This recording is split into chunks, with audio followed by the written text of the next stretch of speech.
Karate பயிற்சியில் நம்ம செங்கலை உடைக்கிறோம், இதே கையில் நம்ம பையானோ வயலின் மிருதங்கம் வாசிக்கிறோம், இதே கையில் நம்ம சித்திரை வரைகிறோம்.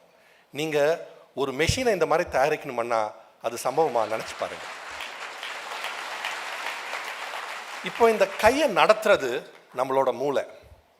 உலகத்தில் இருக்கிற சிறந்த சூப்பர் கம்ப்யூட்டர் கண்ணா வேகமானது. இப்போ நம்ம ஆடியன்ஸில் எத்தனையோ பேர் டிரைவ் பண்ணுவீங்க, வண்டி ஓட்டுவீங்க. நீங்கள் நினச்சி பாருங்கள், சில டைம் வீட்டிலேருந்து கிளம்புறீங்க, எப்படி போகிறீங்க என்ன பண்ணுறீங்கன்னு தெரியாது, ஆஃபீஸில் போய் சேர்ந்துடுறீங்க.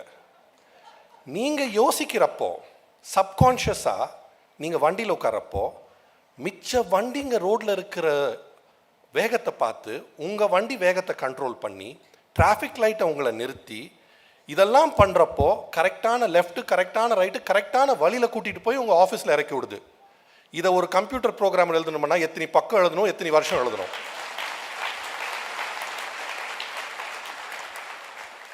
இது நம்மளோட மூளை. அடுத்தது நம்மளோட சிறுநீரகம். It is the most fantastic filter, நமக்கு தெரிஞ்ச ஃபில்டர் உலகத்திலேயே. ஒரு சிறுநீரகத்தில் 1,00,000 சின்ன ஃபில்டர் இருக்கு. எத்தனை பேருக்கு தெரியும்னு எனக்கு தெரியாது, நம்ம ரத்தத்தில் இருக்கிற உப்பு கடலில் இருக்கிற உப்பு ஒரே அளவு, தெரியுங்களா உங்களுக்கு? அண்ட் அந்த உப்பு லெவலை இவ்வளோ சின்ன மார்ஜினில் நம்ம கிட்னி கண்ட்ரோல் பண்ணுது.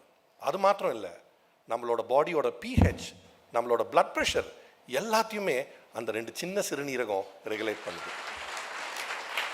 இவ்வளோ விஞ்ஞானம், இத்தனை வருஷம் நம்மளால ஒரு ஆர்டிஃபிஷியல் சிறுநீரகம் இன்னும் தயாரிக்க முடியல. அது சிறுநீரகம். இப்போ குழந்தை பிறந்தா முதல் அழுகுது. அது அழுகிற அழுல அதோட நுரையீரல் பெருசாகுது. உங்களுக்கு ஒரு கேள்வி கேட்கட்டா? நம்ம நுரையீரலுக்கும் டென்னிஸ் கோர்ட்டுக்கும் என்ன சம்பந்தம்? யாருனாலையா சொல்ல முடியுங்களா? நம்ம நுரையீரலை நம்ம விரித்தால் ஒரு டென்னிஸ் கோர்ட் அளவு. அது நம்ம நுரையீரல். நீங்கள் தினம் உங்களையே அறியாமல் சுவாசிக்கிறீங்க. இந்த சுவாசிக்கிறதுலேயே உங்களோட உடம்பு 70% 70% ஆஃப் த டாக்ஸின்ஸ் உங்கள் சுவாசத்திலேயே வெளில ஆக்கிடுது. அது உங்கள் நுரையீரல். ஸோ இந்த மாதிரி நான் ஒரு ஆர்கன் பற்றி பேசிகிட்டே இருக்கலாம். பட் இப்போது எனக்கு ரொம்ப ஆங்ஷியஸாக இருக்குது. ஏன் தெரியுங்களா? I want to come to my favourite topic, என்னோட இருதயம், நம்மளோட இருதயம். என்ன கேட்டிங்கன்னா அதுதான் நம்ம உடம்புல நம்ம இன்ஜின், நம்ம பம்ப். காலகாலமாக எல்லா எமோஷன்ஸ் இருதயத்துலேருந்து வருது. இருதயத்தையே உனக்கு அர்ப்பணிக்கிறேன். இதுல எல்லாம் அர்த்தம் இருக்கா அர்த்தம் இல்லையான்னு யோசிக்கிறதுக்கு முன்னாடி நான் இருதயத்தை எப்படி பார்க்குறேன்னு ஒரு நிமிஷம் உங்களை காட்ட விரும்புகிறேன். அது ஒரு கர்ம யோகி. நீங்கள் நினைச்சாலும் நினைக்கலைன்னாலும் தேங்க்யூ, நீங்கள் நினைச்சாலும் நினைக்கலைன்னாலும் நிமிஷத்துக்கு நிமிஷம் 70 வாட்டி, நாளுக்கு 1,00,000 வாட்டி துடிச்சிட்டே இருக்கு. நம்ம இருதயம் தான் ஒரே ஒரு ஆர்கன், நம்ம மார்லேருந்து எடுத்து வெளியில் வச்சா கூட துடிக்கும். எத்தனை பேருக்கு தெரியும்னு எனக்கு தெரியாது, ஒரு துடிப்பில் நம்ம ரத்தத்தை 96,000 கிலோமீட்டர் நீளமான ரத்த குழாய் வழியாக அனுப்புது. நினச்சி பாருங்க. இப்போ ஒரு வண்டி 90 கிலோமீட்டர் ஆனால் மாற்றிடுறீங்க. இது ஒரு துடிப்பில் இந்த வேலை பண்ணுது. இந்த இதயத்தோட பேச்சு நம்ம கேட்க வேணாமா? இப்போ நீங்க கேட்கலாம், என்ன டாக்டர் இதயத்தோட பேச்சு பற்றி பேசுறீங்கன்னு. என்ன கேட்டிங்கன்னா, நீ உடம்பும் அதோட ரிலேஷன்ஷிப் ஒரு கல்யாணம் மாதிரி. ரெண்டு பேர் ஒன்றா இந்த உலகத்துக்குள்ளே வரீங்க.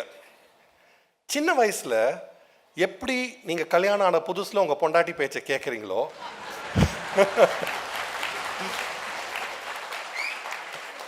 சின்ன வயசில் நீங்கள் உங்கள் உடம்போட பேச்சு கேட்குறீங்க. பசிச்சா அழுறீங்க, களைச்சா படுத்து தூங்கிடுறீங்க. வளர வளர அதோட பேச்சு கேட்க மறந்துடுறீங்க. பசிச்சா சாப்பிடாம வேலை செய்கிறீங்க, அழைப்பு இருந்தால் 2 காஃபி அடிச்சுட்டு வேலைக்கு போகிறீங்க. எப்படி நீங்கள் கல்யாணத்துக்கு அப்புறம் கொஞ்சம் வருஷம் அப்புறம் பொண்டாட்டி பேச்சை கேட்காம அதுக்காக உங்களுக்கு கிடைக்கிற கஷ்டம் கிடைக்குதோ, இல்லை முதல்ல ஒரு ரவுண்டு நான் பார்த்துக்கிறேன், ஆம்பளைங்க அதிகமாக இருக்காங்களா பொம்பளைங்க அதிகமாக இருக்காங்களா, ஓகே ரைட். ஸோ எப்படி நீங்கள் பொண்டாட்டி பேச்சை கேட்காம கஷ்டப்படுறீங்களோ, உங்கள் உடலின் பேச்சு கேட்காம நீங்கள் கஷ்டப்படுறீங்க.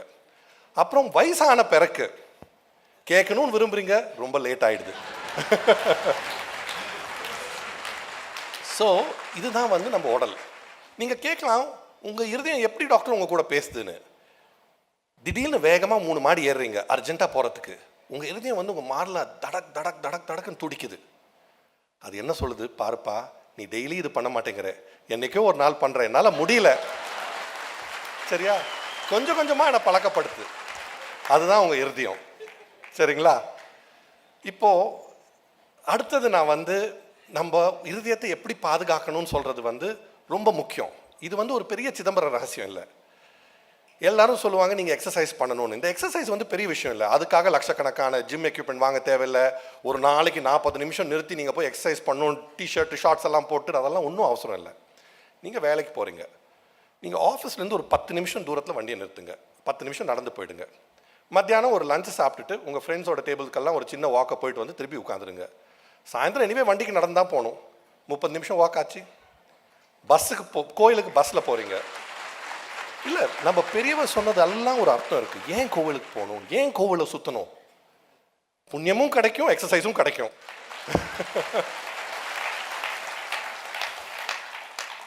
So it is very simple, சரிங்களா? இப்போ அடுத்தது வந்து நம்ம இருதயத்தை பற்றி பேசியாச்சு. உங்கள் குடும்பத்துக்கு நீங்கள் கொடுக்கக்கூடிய மிகப்பெரிய அன்பளிப்பு என்னன்னு உங்களால் சொல்ல முடியுமா? நான் வந்து கேட்குறேன். நீங்கள் நினைக்கலாம் உங்கள் பொண்டாட்டிக்கு இஷ்டமான அந்த நகை, இல்லாட்டி உங்கள் டீனேஜ் பையனுக்கு தேவைப்பட்ட அந்த கார், இல்லாட்டி உங்கள் குடும்பத்துக்கு தேவைப்பட்ட அந்த வீடு. இதெல்லாம் இல்லை. நீங்கள் உங்கள் குடும்பத்துக்கு கொடுக்கக்கூடிய மிகப்பெரிய அன்பளிப்பு உங்களோட ஆரோக்கியம். நமக்கு உடம்பு சரியில்லாதப்போ தான் நம்ம டாக்டர் ஹாஸ்பிட்டல்னு யோசிக்கிறோம். பேப்பரில் டிவியில் இந்த மருத்துவமனைக்கு இவ்வளோ சார்ஜ் போடுறாங்க, இந்த டாக்டருங்க இவ்வளோ ஃபீஸ் போடுறாங்க, கேட்டு கேட்டு சலிச்சிடுச்சு. ஏன் என்னோட ஃப்ரெண்ட்ஸே சொல்லுவாங்க, டே சாய் நீ ஆன்ஜியோ பிளாஸ்டி பண்ணுறது இல்லடா, நீ 5 லட்சம் பிளாஸ்டி பண்ணுறேன்னு. பட் என்ன பண்ணுறது, when you want to use the best it is expensive. But நான் என்ன சொல்கிறேன், இந்த உலகத்தில் இருக்கிற இந்த டெக்னாலஜி எல்லாம், இந்த ஹாஸ்பிட்டல்ஸ் கொடுக்க வேண்டிய உங்களுக்கு ட்ரீட்மெண்ட்ஸ் எல்லாம், என்ன மாதிரி ஸ்பெஷலிஸ்ட் கொடுக்க வேண்டிய உங்களோட ட்ரீட்மெண்ட் எல்லாமே இஸ் இம்மெட்டீரியல் டு யூ. நீங்கள் உங்கள் உடம்பை பார்த்துக்கிட்டா, சரிங்களா? அண்ட் இதுக்கு வந்து ஒரு 5 ரூல். எவ்வளோத்துக்கு எவ்வளோ நடக்கிறீங்களோ அவ்வளோத்துக்கு அவ்வளோ என் மாதிரி ஆள்கிட்டேருந்து தப்பிச்சிருப்பீங்க. எவ்வளோத்துக்கு எவ்வளோ கம்மியாக சாப்பிட்றீங்களோ அவ்வளோத்துக்கு அவ்வளோ மருத்துவமனையிலேருந்து தூரமாக இருப்பீங்க. எவ்வளோத்துக்கு எவ்வளோ சிரிக்கிறீங்களோ அவ்வளோத்துக்கு அவ்வளோ லாங் லைஃப் இருக்கும் உங்களுக்கு. 7 மணி நேரம் படுத்து தூங்குங்க. இப்போ உங்களுக்கு மலேரியா ஜுரம் இருந்தால் உங்களுக்கு ஜுரம் இருக்கும், கால் உடஞ்சா வலி இருக்கும். நான் ஒன்று கேட்குறேன், சுகரோ பிபி இருக்கிற பேஷண்ட்ஸுக்கு உங்களுக்கு தெரியுமா, இருக்கிற சுகர் பிபியில் 2 பேருக்கு ஒருத்தருக்கு தான் தெரியும் அவங்களுக்கு வந்து சுகர் இருக்குன்னு. ஏன்னா எந்த சிம்டம் இல்லை. அதனால் வருஷத்தில் ஒரு வாட்டி போய் ஒரு செக்அப் பண்ணிக்கோங்க, அவ்வளோதான். 5 simple rules to good health. என்னோட பாட்டி இறந்தப்போ அவங்களோட வயசு 92. என்னை செல்லமாக சாயின்னு கூப்பிடுறாங்க. நான் ஏதாவது சேட்டை பண்ணால் முட்டாப்பாய பிள்ளைன்னு கூப்பிடுவாங்க. எனக்கு இதை கேட்குறதுல ஒரு குறும்பு சந்தோஷம். அதுவும் எங்கள் அப்பா முன்னாடி அவங்க என்னை இதை கூப்பிட்டா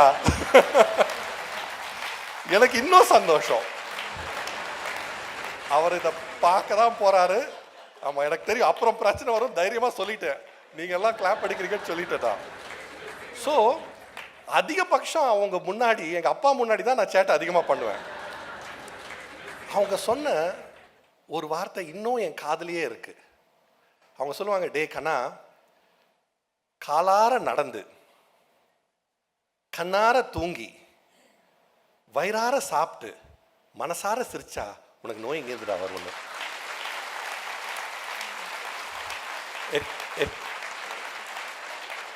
It was such a fabulous audience. It was such a pleasure being here. Thank you so much for listening to me. Miga nandri. Thank you. Doctor Sai Satish அவர்களுக்கு எங்களுடைய மனப்பூர்வமான நன்றியும் வாழ்த்துக்களும். எல்லாரும் அந்த 5 ரூல் ஃபாலோ பண்ணுவோம் இல்லையா? கண்டிப்பாக முக்கியமாக ஸ்டூடெண்ட்ஸ்கிட்ட கேட்குறது, அந்த 5 ரூலை எல்லாருமே ஃபாலோ